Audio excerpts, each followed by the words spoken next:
What's up everyone, I'm Miss Peer Editor, and today I'm showing you how you can select evidence to support your claims in your essays using 5 easy steps.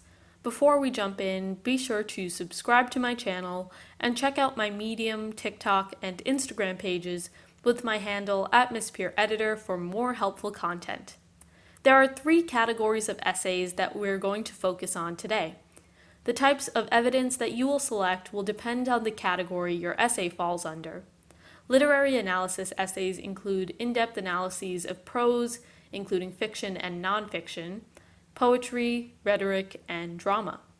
In these types of essays, the evidence you select will typically be a quote from the work itself or from a literary criticism. Research-based papers usually require you to gather information on your own on a specific topic. These papers include research papers, position papers, literature reviews, argumentative and persuasive essays, and expository essays. I recommend that you check out my video on how to outline and write a research paper. I'll put a link to that in the description below, and in that video I list several academic databases, websites, and archives where you can find reliable evidence for your research-based papers.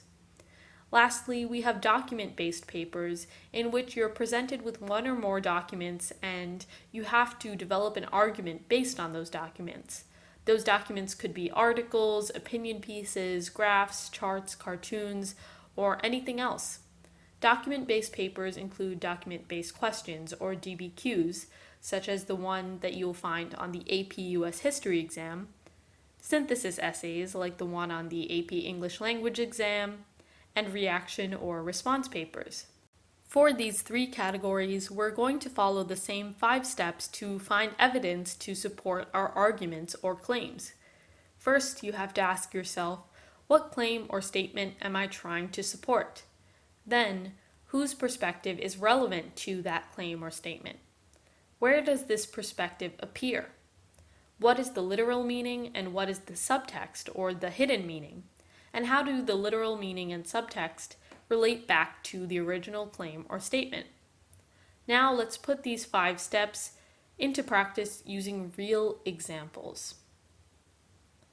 Let's say I'm writing a literary analysis essay about 1984, which is a dystopian novel written by George Orwell. In this book, the author imagines a totalitarian government, which keeps ordinary citizens under constant surveillance, feeds them propaganda, and punishes them for any dissent. This is the claim that I want to make in one of my paragraphs. The government in this novel makes people distrust each other in order to prevent rebellion. After I solidify the claim, I have to ask whose perspective is relevant to this claim. This perspective could come from a particular character or an omniscient narrator. In this novel, Winston, the protagonist, realizes that the government is planting these seeds of distrust among citizens. So when does he make this realization? Winston has this revelation when he's talking to another character, Julia, about families and relationships. Here's a quote that describes Winston's thoughts during that conversation. The family could not actually be abolished, and indeed, people were encouraged to be fond of their children in almost the old-fashioned way. The children, on the other hand, were systematically turned against their parents and taught to spy on them and report their deviations. The family had become, in effect, an extension of the thought police. What's the literal meaning of this? Well, the quote shows that totalitarian regimes instill suspicion in people at a young age by turning children against their parents. But if we dig deeper into this quote, it implies that the government is creating a cycle of indoctrination that makes people who should technically be able to trust each other the most, that is, family members, incredibly distrustful towards each other. Finally, we have to ask, how does the meaning of this quote relate back to our original claim? Well, organized rebellions, which we mentioned in the original claim, are nearly impossible due to this cycle of indoctrination. If you can't trust anyone, it's incredibly difficult to recruit other people to revolt against this powerful, menacing government. Now let's select evidence for a research-based paper. I'm using a claim for a real research paper I wrote in college in which I compared President Barack Obama and President John F. Kennedy during the 2008 and 1960 US presidential elections. You can actually see how I outlined and wrote that paper in my research paper video. So my claim is that Barack Obama's campaign took advantage of the digital age to reach individual voters. The most relevant perspective to this claim is that of Obama's campaign team, who understood the importance of technology and grassroots organizing. I found this perspective in a book that discusses new campaign techniques in the 2008 election. The book is titled Campaigning for President 2008: Strategy and Tactics, New Voices and New Techniques, edited by Dennis Johnson. Here's a quote in that book that shows the perspective of Obama's campaign team. According to Obama's campaign staff, 3 million donors made 6.5 million donations online, adding up to more than $500 million.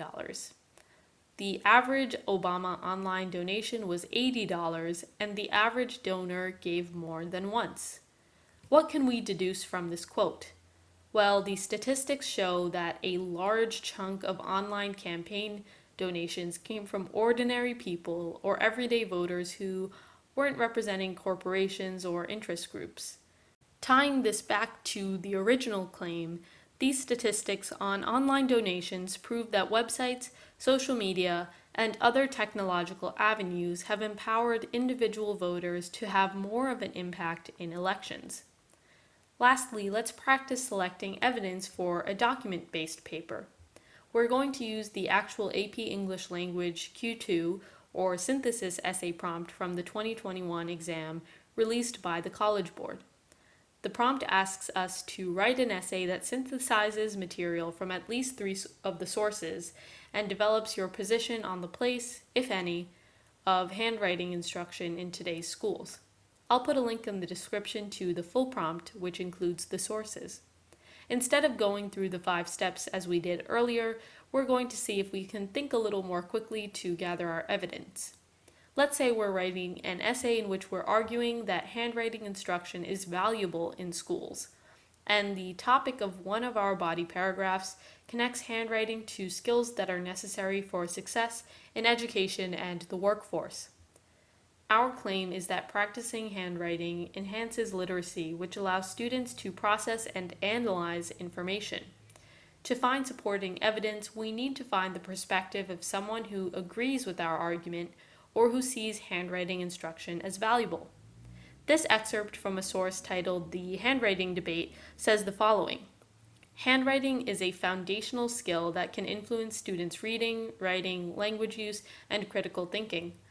Students without consistent exposure to handwriting are more likely to have problems retrieving letters from memory, spelling accurately, extracting meaning from text or lecture, and interpreting the context of words and phrases.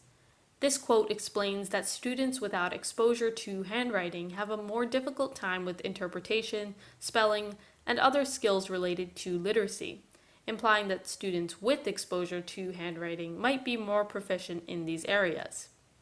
Thanks so much for watching. In the comments, let me know what video topic you want to see next. Check out the description for helpful links, and remember to subscribe and tap the bell to receive notifications whenever I post a new video. I'll see you next time.